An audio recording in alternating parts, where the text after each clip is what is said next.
আলহামদুলিল্লাহ ওয়াসসালাতু ওয়াসসালাম ওয়া সাহাবিহি আজমাইন আম্মা বাদ আউযু বিল্লাহি মিনাশ শাইতানির রাজিম বিসমিল্লাহির রহমানির রহিম উদু ইলা সাবিলি রাব্বিকা বিল হিকমা ওয়াল মাউযাতিল হাসানাত ওয়াজাদিলহুম বিল্লাতি আহসান রাব্বিশ ইশরাহ লি সাদরি ওয়া ইয়াসসির লি আমরি ওয়াহলুল উকদাতাম মিন লিসানি ইয়াফকাহু কাওলি। সবাইকে স্বাগত জানাই ইসলামিক সম্ভাষণে।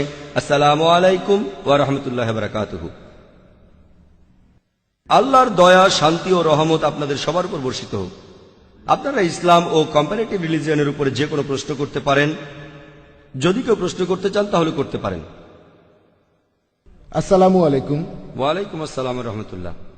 স্যার, কোরআন আমাদের বলছে নামাজ পড়ো, আর নবীজি নামাজের নিয়মগুলো বলে গিয়েছেন যে এই নিয়মে নামাজ পড়তে হবে। তো ইসলামে তাবলীগ করার ব্যাপারে কি কিছু বলা আছে কোরআন অথবা হাদিসে? এমন কোনো কথা কি তাবলীগ নিয়ে আছে? ভাই প্রশ্ন করলেন যে পবিত্র কোরআন আমাদের নামাজ পড়তে বলছে, আর হাদিসে আছে নবীজি সাল্লাল্লাহু আলাইহি ওয়াসাল্লাম বলেছেন কিভাবে নামাজ পড়তে হবে। আপনি প্রশ্ন করলেন এমন কোনো কথা কি আছে যেখানে নবীজি বলেছেন তাবলীগ করতে হবে? আপনি কোরআন পড়লে দেখবেন পবিত্র কোরআনে এমন অনেক আয়াত আছে যেখানে ধর্মপ্রচার নিয়ে বলা হয়েছে, এমন অনেক হাদিসও আছে। এগুলো আমাদের গাইডলাইন। ইসলামের শরিয়ায় আপনাকে বুঝতে হবে যে যখন ইবাদত নিয়ে বলা হচ্ছে, যেমন ধরেন নামাজ, অথবা ধরেন যাকাত দেয়া, অথবা ধরেন তাওহীদ, যে কথাগুলো কোরআন আর হাদিসে আছে শুধু সেগুলোই মানতে হবে, আর কিছু না। কোরআন আর হাদিসে যা বলা আছে শুধু সেটুকুই মানতে হবে। এগুলো বাদে যেসব কথা কোরআন অথবা সহিহ হাদিসে নেই, আল্লাহ বা নবীজি বলেননি, সেগুলো ভুল। যেগুলো বলা হয়েছে সেগুলো ঠিক। ইবাদত বাদে অন্যান্য ক্ষেত্রগুলোতে কোরআন হাদিসের যে সম্পর্কে বলা হয়েছে এটা হারাম, সেটা বাদে অন্য সবকিছু হালাল। তবে ইবাদতের ক্ষেত্রে ইবাদত করার প্রসঙ্গে যেটা বলা হয়েছে সেটা ফরজ, যেটা বলা হয়নি সেটা নিষিদ্ধ। এটা ইবাদতের ক্ষেত্রে। ইবাদত বাদে অন্যান্য ক্ষেত্রগুলোতে যেমন কি কি খাবেন, কি কি পড়বেন, কিভাবে কথা বলবেন, আর ধর্মপ্রচারে যেটার অনুমতি নেই সেটা হারাম। যেটা বলা হয়েছে ফরজ সেটা ফরজ অথবা মুস্তাহাব, এছাড়া উল্লেখ করা হয়নি কিন্তু অনুমতি আছে। সেটা হয়তো প্রকারভেদে হতে পারে ফরজ, অথবা সেটা হয়তো হতে পারে মুস্তাহাব, উৎসাহিত করা হয়েছে, অথবা সেটা হয়তো হতে পারে মুবাহ, অথবা নয়তো মাকরু। যেটাকে বলা হয়েছে হারাম সেটা হারাম, সেটা নিষিদ্ধ। যেটাকে হারাম বলা হয়নি সেটা হালাল, অনুমতি আছে। এবারে এগুলোর মধ্যে সেটা হতে পারে ফরজ মানে আবশ্যিক, অথবা হতে পারে মুস্তাহাব, উৎসাহিত করা হয়েছে, অথবা হতে পারে মুবাহ অর্থাৎ ঐচ্ছিক, অথবা হতে পারে মাকরু, অনুৎসাহিত করা হয়েছে। বিভিন্ন হাদিসের উপর ভিত্তি করে এখন দাওয়া বা ধর্মপ্রচারের ক্ষেত্রে দেখবেন বেশ কিছু গাইডলাইন দেয়া আছে কোরআনে আর হাদিসে। কোরআন ও হাদিসে বেশ কিছু নির্দেশনা আছে। যেমন ধরেন লেকচারের শুরুতে যে আয়াতটা বলেছিলাম সূরা নাহলের 125 নম্বর আয়াতে আল্লাহ তাআলা আমাদের বলছেন উদু ইলা সাবিলি রাব্বিকা বিল হিকমা ওয়া মাউযাতিল হাসানাত ওয়াজাদিলহুম বিল্লাতি আহসান। মানুষকে তোমার প্রতিপালকের পথে আহ্বান করো, হিকমত ও সদুপদেশ দ্বারা তাদের সাথে তর্ক করো এবং তাদের যুক্তি দেখাও সবচেয়ে উত্তম আর গ্রহণযোগ্য পন্থায়। এটা হলো দাওয়া বা ধর্মপ্রচার সম্পর্কে পবিত্র কোরআনের একটা গুরুত্বপূর্ণ আয়াত। মানুষ কিভাবে বুঝবে সেটা আলাদা হতে পারে। কিছু লোক বলতে পারে যে হিকমা মানে নরম সুরে বলা, কেউ যাতে আঘাত না পায়। অনেকেই কোরআনের এই আয়াতটা উদ্ধৃতি দেন। একসময় শেখ দিদাত যখন স্টেজে উঠতেন লোকজন বলতো হিকমার সাথে বলেন। পরোক্ষভাবে লোকজন বলছে কঠিনভাবে বলবেন না। কোরআন কিন্তু এমন কথা বলছে না। কোরআন বলছে মানুষকে তোমার প্রতিপালকের পথে আহ্বান করো হিকমত ও সদুপদেশ দ্বারা। তাহলে কোরআন বলছে হিকমত আর সদুপদেশের কথা। এখানে কিছু মানুষ ভুল বুঝতে পারে। তারা ভাবতে পারে যে হিকমত আর সদুপদেশ মানে সবসময় নরম। এটা হতে পারে, বেশিরভাগ সময় নরম থাকবেন, তবে একেবারে 100% নরম থাকলে হবে না। কোরআন বলছে হিকমত আর সদুপদেশ। আর যেটা এক সময় হিকমা, অন্য সময় সেটা হিকমা নাও হতে পারে। এটা পরিস্থিতির উপর নির্ভর করে। আর লোকজন আমাকেও বলে, যখন লেকচার দিতে যাই আমি অমুসলিমদের উদ্দেশ্যে, লেকচারের আগে বলে জাকির ভাই হিকমার সাথে বলেন। পরোক্ষভাবে আমাকে বলছে জাকির ভাই নরম করে, খুব কঠিন করে বলবেন না, আক্রমণ করবেন না। আমি বলছি না যে হিকমা মানে আক্রমণ করা। হিকমা মানে সদুপদেশ, মানে কাজটা ঠিকমতো করতে হবে, তারা যেন ইসলাম সম্পর্কে জানতে পারে। আর আপনারা যদি এই আয়াতের প্রসঙ্গটা দেখেন, সূরা নাহলের 125 নম্বর আয়াতের প্রসঙ্গটা, এটা হচ্ছে কয়েকটা আয়াত আগেই 120 নম্বর আয়াতে বলা হয়েছে যে নবী ইব্রাহিম আলাইহিস সালামের মধ্যে রয়েছে উত্তম দৃষ্টান্ত তার মানে ইব্রাহিম আলাইহিস সালামের জীবনটা তোমরা দেখো কিভাবে ধর্ম প্রচার করছেন।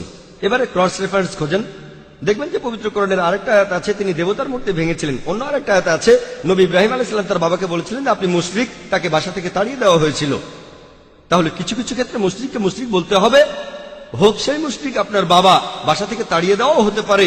এটাই হলো হিকমা। মানুষ আসলে পবিত্র কোরআনের অনেক গাইডলাইনই বুঝতে পারে না। এটা হলো একটা গুরুত্বপূর্ণ আয়াত ধর্ম প্রচারে। এরকম আরো অনেক আয়াত আছে, যেমন ধরেন সূরা ইমরানের 64 নম্বর আয়াতে উল্লেখ করা হয়েছে তাআলা ইলা কালিমাতিন সাওয়াইম বাইনানা ওয়া বাইনুকুম, এসো সেই কথাই যাহা আমাদের ও তোমাদের মধ্যে এক।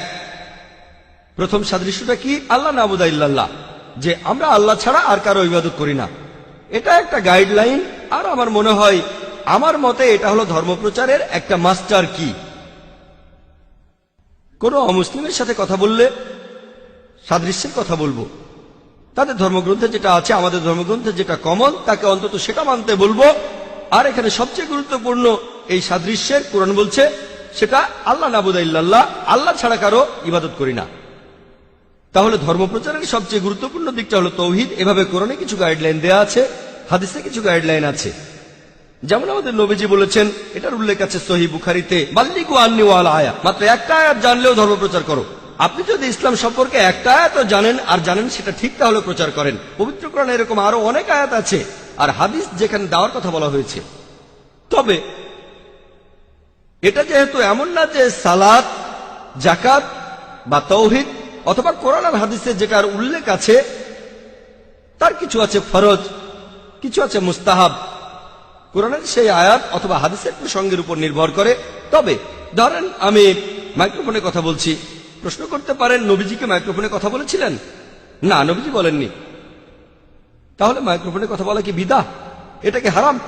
আমি বলবো না, এটা ব্যবহার করছি ধর্মপ্রচারের জন্য আর সেটাই গুরুত্বপূর্ণ। ধর্মপ্রচার করা ইসলামে ফরজ, তবে এই ক্যাটাগরিতে পড়ে না। যেমন সালাত বা যাকাত, ধর্মপ্রচার করা ফরজ, আবশ্যিক, কোনো সন্দেহ নেই। তবে কিভাবে করতে হবে সেটার গাইডলাইন পাবেন কোরআন আর হাদিসে। তবে একটা সহিহ হাদিসে যদি বলে মাইক্রোফোনে কথা বলো না, তাহলে মাইক্রোফোনে কথা বলা হারাম, বুঝলেন?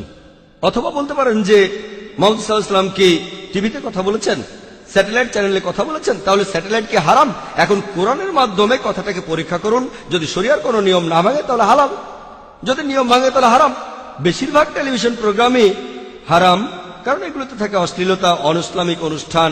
তবে এরকম অনুষ্ঠান না থাকলে সেটা হবে হালাল। আমরা এটাকে ব্যবহার করতে পারি এই মিডিয়াকে ইসলাম প্রচারের জন্য। যদিও কোরআন আর হাদিসে এর উল্লেখ নেই, তবে একটা আয়াত এমন বলছে মানুষকে তোমার প্রতিপালকের পথে আহ্বান করা হিকমত ও সদুপদেশ দ্বারা। আমার হিকমা হিসেবে স্যাটেলাইট চ্যানেলকে ব্যবহার করছি। তাহলে গাইডলাইনগুলো আছে। তবে যদি দাওয়ার কাজে এমন কিছু ব্যবহার করি যেটাকে বলা হয়েছে হারাম পবিত্র কোরআন আর হাদিসে, সেটা ভুল। আপনি এখানে সালাত সম্পর্কে যেটা বললেন, সালাত ইসলামের 5টা স্তম্ভের মধ্যে একটা, অথবা ইবাদতের মধ্যে একেবারে প্রথম সারির। যেমন তৌহিদ, সালাত, যাকাত, রোজা, হজ, এসব ক্ষেত্রে যা বলা আছে শুধু তাই করবেন আর কিছু না। বলতে পারবেন না আমি এক পায়ে দাঁড়িয়ে নামাজ পড়বো, আমি এক পায়ের উপর দাঁড়িয়ে নামাজ পড়বো। এখন নবীজি কথা বলেননি যে এক পায়ে দাঁড়িয়ে নামাজ পড়াটা হারাম। কি পড়তে পারবেন? না, পারবেন না, কারণ এটা ইসলামের 5টা স্তম্ভের একটা। কিন্তু ধরেন আপনি অসুস্থ আর সমস্যা থাকলে বসে নামাজ পড়তে পারেন, এ কথা কোরআন বলছে, হাদিসও বলছে। গাইডলাইনটা আছে, যেটার অনুমতি আছে সেটা হালাল। ধর্মপ্রচারের ক্ষেত্রেও একটা গাইডলাইন আছে, আলহামদুলিল্লাহ, কোরআন এবং হাদিসে আছে। গাইডলাইনটা মেনে চলেন যেন শরিয়ার কোনো আইন না ভাঙেন। এটার উপরে সারাদিন ধরে লেকচার দেওয়া যায়। আশা করি উত্তরটা পেয়েছেন।